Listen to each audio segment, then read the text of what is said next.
big believer where you don't give the salesperson the phone. You just put it in the call center. You let the girls in the call center take care of the the follow-up phone calls. Like right. after the customer came in, we tried to sell them a car. They left. Couldn't sell them a car. Right. What is there more to say really for a salesperson to get them back in? But so I basically take those calls away from the salesperson and just put them into the call center and try and get some other people to talk to them and give them some other reasons to come back. Right. What should a call center? What kind of calls should a call center make, and what should a salesperson make? As far as calls back to the customers? Yeah, to get them back in. I think that is a fantastic question. And if you guys remember what his question is, now we're going to start a BDC, a Business Development Center, or a CDC. And at the end of this question, I'm going to explain how we can actually define BDC and CDC and let you how you can actually take it to the very next level. It's called BDC on steroids or hybrid BDC or whatever you want to call it. We'll talk about it. The bottom line, first and foremost, when you start your BDC center, the natural tendency is to give up on your salespeople. And it's natural, because the reason that you started the BDC is because you have already what? Given up on your salespeople, them doing what they're supposed to do. I don't want to depend on my salespeople to make all the calls that they're supposed to make, but I'm still going to demand that they do it. Furthermore, I'm going to train them to do it.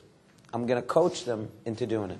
So the answer to your question is business development centers at your own dealership should do all the follow-up. Again, they should do all the follow-ups on the customer. Unsold traffic,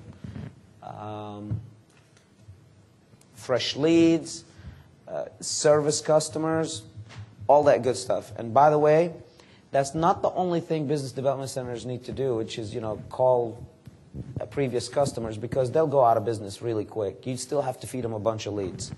That being said, I'm still going to ask my salespeople to make those calls. If you remember yesterday, me and Daryl, we were talking at the beginning. When we walked into a dealership, we told all the salespeople, we bonus them on them having an appointment every day, one appointment a day. And then we kind of took that bonus away and started what? Patting them on the back for having an appointment. Then we stopped patting them on the back and demanding that they have an appointment. But we started bonusing them for having 3. So that's the, little by little. And we started demanding from our salespeople that they can't take an up. They cannot take an up unless they have their own appointments. Well, how are they going to generate their own appointments, you think? If they're not getting any fresh leads, right? Because all the fresh leads go into Business Development Center from previous customers, from referrals. So the answer to your question is this. The salespeople should make the call. The Business Development Center should make the call. And both people need to be aware that both entities are going to make a call. The reason behind that, if the salesperson makes that call and find out that Rachel or Lucy had already contacted the customer, he says, well, I am so glad that Lucy got a hold of you, because we care about you so much. We just don't want to miss the opportunity of serving you. And if you think we're following up with you before you buy a car, let me tell you what's going to happen afterwards. We're going to schedule your service appointment. We're going to take care of you if you ever need anything, whether you bought the car from us or not, for all your automotive needs. If Lucy calls and finds out that Frank had already contacted them, Lucy's going to say, well, great. Frank is one of our best salespeople, and I would never expect anything less from him. I'm just calling to see if something else came up, or you've thought of something else since you have talked to Frank. And that way you complement each other. How's that sound? Does that make sense a little bit? So now, let's say Joe or Billy Bob will never call anybody. Well, we know Joe will, but Billy Bob will never call anyone back. They buy now or they die. Guess what? We got our BDC to follow up and make sure that they do. And when they follow up on behalf of Billy Bob, but the appointment gets set for who? Manager. right? How's that sound? Is that okay? Is that good? Did we answer all your question? Okay, now one more thing now, because you kind of opened another subject, is at one point or another, providing that you reach that level, at one point or another, remember what, you know, I don't know if I've mentioned a little bit, I really believe in specializations. You know, and I think the car business have been built on that. You know, we have a lot of good managers that are their utility managers, right? What they do is they do everything. But that being said, they have to be good at one thing or another, much better than the rest of the stuff.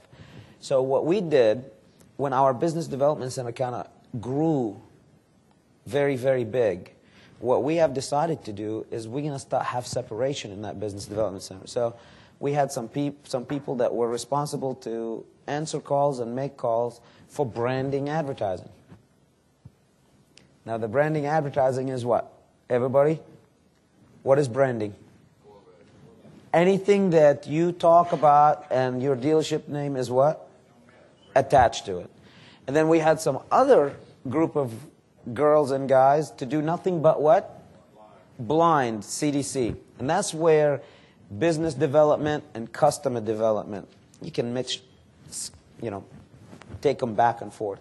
And then what we did is we found some people that are so sweet on the phone, but they're not one of those people that are just going to make calls, make calls, make calls, make calls. Well, Helmy, you demand to make the calls. Yeah, but remember, I'm not really trying to be right or wrong. I just want to be rich. So what I did is I took those people and did what? Put them into the service department, the follow-up and get a referral department. You know, that girl that gets on the phone and when the customer says something, well, bless your heart, I really appreciate your business. And, you know, you think that you're talking to Aunt Betty on the other line, you know, and and the customer goes, I love this person, you know, I just trust them. And they give you referrals, they schedule service appointments and all that. So we had some real nice people that can think quick on their feet when a customer gives them what? An opportunity to challenge them, as in, hey, what's the price of that vehicle? Do you have that particular vehicle? Because branding advertising for business development is kind of tough to set those appointments. Because after all, you're the general managers and the owners that set all those advertising. There's a lot of hooks in there, right? And some of the customers are going to ask a lot of those questions. That being said, CDC is more of a straightforward type of deal. And what we did is we put those people that are just Energizer bunnies. I mean, they're just Mach 10 all the time, making calls, making calls. They're excited about that. All they want to do is just make the call and set up one, make a call, set up one, make a call, set. Well, so we put those people. So what we did is we had a complete separation in our business development. Now, Helmy, can you have that in the same place? Yeah.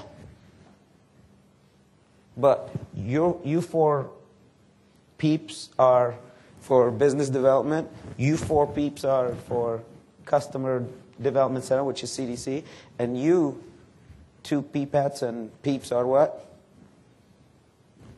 In following up with the service and remember this, we call it the love section. The love on my customer say, how's my love section? Oh, 2 referrals today, we're doing good, you know? And remember this, the department, the specific department that he's talking about right now, if you'll go back to 4 years ago, that department started with 1 person. And then there was 2. And then there was 3. Yeah. And then there was 1 department. And they were really handling a lot of blind leads, bar none leads and stuff like that. We did so many things wrong when we opened it. And then I mean, we made it grew yeah. into what he's talking about now.